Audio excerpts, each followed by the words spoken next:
What's good? It's Woog. In this series, we're going to hit the individual categories, predict winners, pick our winners, while discussing the Grammys, its history, and its politics, as we near the date of the ceremony. This award is presented to the songwriter or songwriters of the song, which is different from Record of the Year, which is presented to everyone who's musically involved, producers, mixers, artists, etc. This is also different from Best Performance, which is given only to the recording artist. To be eligible, the song can't contain any prominent samples or be a cover. It has to have melody and lyrics, which makes it interesting because they now include rap songs, although rap has never won in this category. The first rap song ever nominated here was Lose Yourself by Eminem. Recent winners of this award include hit songs from Adele, who's won twice, Ed Sheeran, Lorde, Sam Smith, the band Fun, Lady Antebellum, Beyonce, Coldplay, Dixie Chicks, and Amy Winehouse. Let's get right into it. The first nominee is Issues by Julia Michaels, the 24-year-old who's already been a songwriting beast in the game since 2013,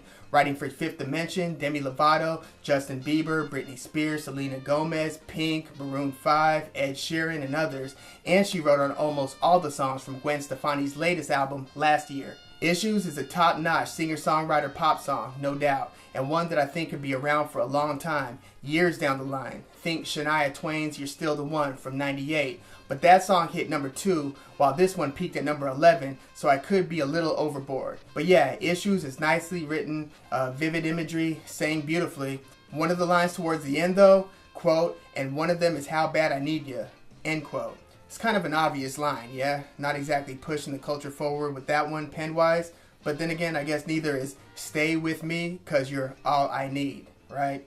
Nevertheless, Issues, cool song, great style. I describe it as what one would have considered in the 60s and 70s to be MOR, or middle of the road, but by today's pop standards, which would make sense, right? Because she's among the most prolific young songwriters in today's popular music, largely shaping a lot of today's popular music. Dope song from the very accomplished singer-songwriter from Davenport, Iowa, Julia Michaels. Despacito by Luis Fonsi and Daddy Yankee, remix including Justin Bieber. I don't need to tell you about Despacito's record-breaking worldwide phenomenon with that Hotel California-like intro, then going into that Jason Mraz, Martin Teref sound, good melody in the verses, which are sung in Spanish by Luis Fonsi, then by Daddy Yankee on the bridge to the hook. Daddy Yankee, don't call it a comeback, right? Who's Mr. Worldwide now, Pitbull? Despacito's has already broken records, then had a remix featuring Justin Bieber, which also hit number 1 and was all over the world. One of this song's writers is Erica Ender, and although I don't always see his name specifically credited, Jason Boyd, aka Pooh Bear, Justin Bieber's frequent collaborator, who has his own new band, Banjo and the Bear, is also one of the song's writers. 444, the song. For all of the hits that Jay-Z's had over the years, it's his non-single album songs that always drew me in. He's a phenomenal verse writer, songwriter, and he's not just spitting bars to showcase his vocab or his ability to cleverly put words together. He's giving you manifestos, testimonies, observations, philosophies. He's giving you the business. And he talks like the most mentally together rapper ever with the highest business acumen. And he became just that, save for maybe Puffy. Only Drake can really even rival that in terms of being that character portrayed in the music. The sharp, composed, measured thinker, but also bold and straight vicious when need be.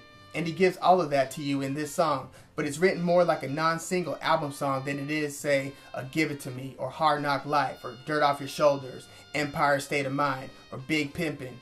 This doesn't have a notable hook.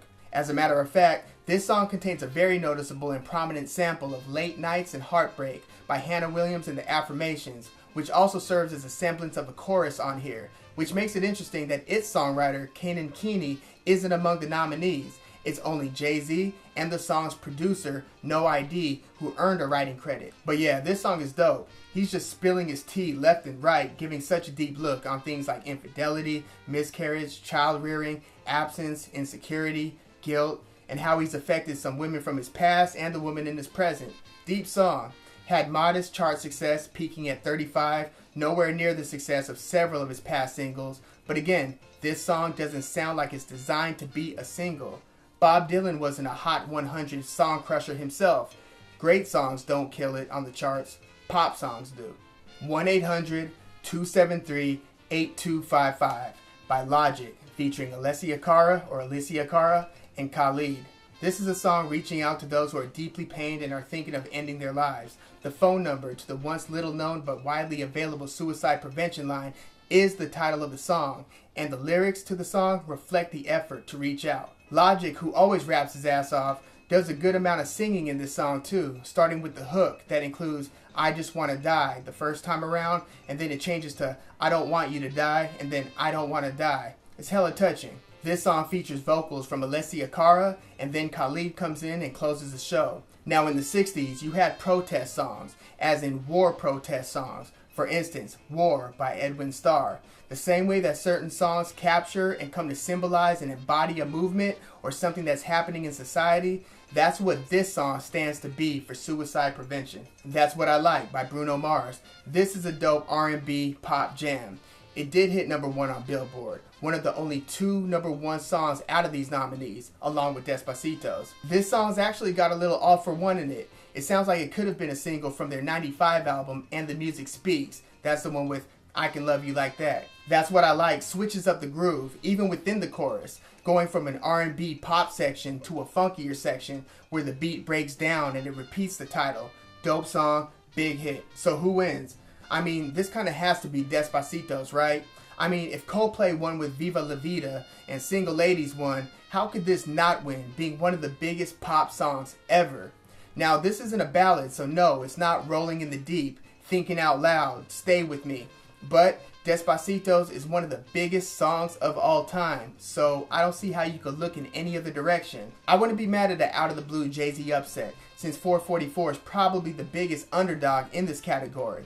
But I'm not expecting an upset, or for anyone to win other than Despacito's. I'm Woog. Feel free to like or comment on the video, subscribe to the channel. Thanks for tuning in.